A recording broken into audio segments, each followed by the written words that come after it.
স্বর্ণা, ভারতীয় হাইকমিশন তো বাংলাদেশ মিশনগুলোতে বিক্ষোভকারীদের প্রবেশের কথা স্বীকার করছে না।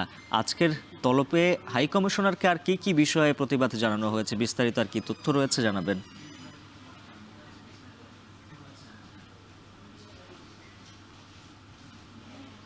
উজ্জ্বল, আসলে শুরু করতে চাই ভারতের দিক থেকে যদি আমরা কথা বলি, সেক্ষেত্রে কিন্তু ভারতের পররাষ্ট্র মন্ত্রণালয়ের যিনি মুখপাত্র রয়েছেন রণধীর জয়সওয়াল কিন্তু শনিবার ইস্যু হওয়া যে বিবৃতিটি রয়েছে সেই বিবৃতিতে তিনি কিন্তু সাফ বলেছেন যে বাংলাদেশের হাইকমিশন অর্থাৎ শিলিগুড়ি কিংবা আগরতলার হাইকমিশনগুলোকে ঘিরে আমরা যে হিন্দুত্ববাদী বিভিন্ন সংগঠনের যে কর্মকাণ্ডগুলো দেখেছি, তাদের যে উগ্রতা দেখেছি, এমনকি একটি পর্যায়ে যদি আমি শনিবারের কথা বলি, শনিবারে কিন্তু আমরা দেখেছি বাংলাদেশের কনসুলেটের সামনে বাংলাদেশের ফ্ল্যাক্স অর্থাৎ বাংলাদেশের পতাকাবাহী একটি কার্ডবোর্ড কিন্তু পুড়িয়ে দেওয়া হয় এবং বাংলাদেশের প্রধান উপদেষ্টার কুশপুত্তলিকা দাহর মতো কিন্তু কর্মকাণ্ড ঘটেছে।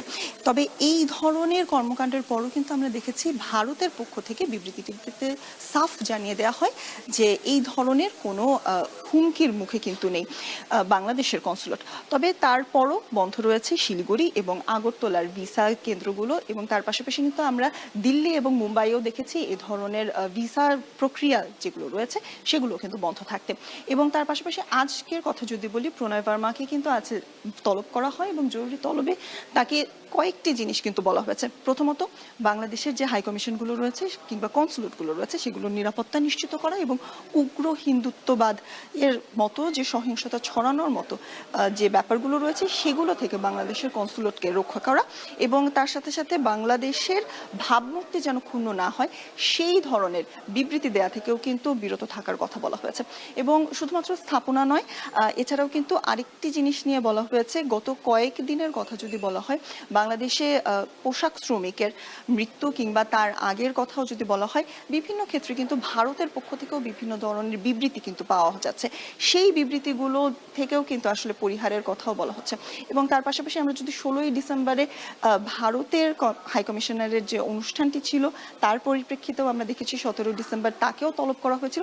এ ধরনের আসলে নানাবিধ কিন্তু যে কর্মকাণ্ডগুলো চলছে, বাংলাদেশ এবং ভারতের যে সম্পর্ক রয়েছে সেই সম্পর্ককে কিন্তু আরো প্রশ্নবিদ্ধ করছে আসছে দিনগুলোতে। এবং গত কয়েকদিনের কথা যদি বলা হয়, অন্তর্বর্তী সরকারের এইটুকু সময়ের মধ্যে অর্থাৎ গত 1.5 বছরের মধ্যেই কিন্তু প্রণয় ভার্মাকে এরই মধ্যে 10 বারের বেশি সময় তলব করা হয়েছে। এবং বিভিন্ন ক্ষেত্রে তলবের ক্ষেত্রে কথাই কিন্তু হিন্দুত্ববাদ থেকে বাংলাদেশের যে হাইকমিশন রয়েছে সেই হাইকমিশনকে রক্ষা করার কথাটি কিন্তু উঠে এসেছে। এবং আজকেও কিন্তু সেটি বিশেষভাবে গুরুত্ব পেয়েছে এবং ভিসা দেওয়ার যে প্রক্রিয়াগুলো রয়েছে সেই ধরনের বিভিন্ন কথাও কিন্তু উঠে এসেছে। এবং বাংলাদেশের পররাষ্ট্র মন্ত্রণালয় থেকে যে বিবৃতি দেওয়া হয়েছে সেই বিবৃতিতেও কিন্তু একই ধরনের আমরা বার্তা পেয়েছি। উজ্জ্বল।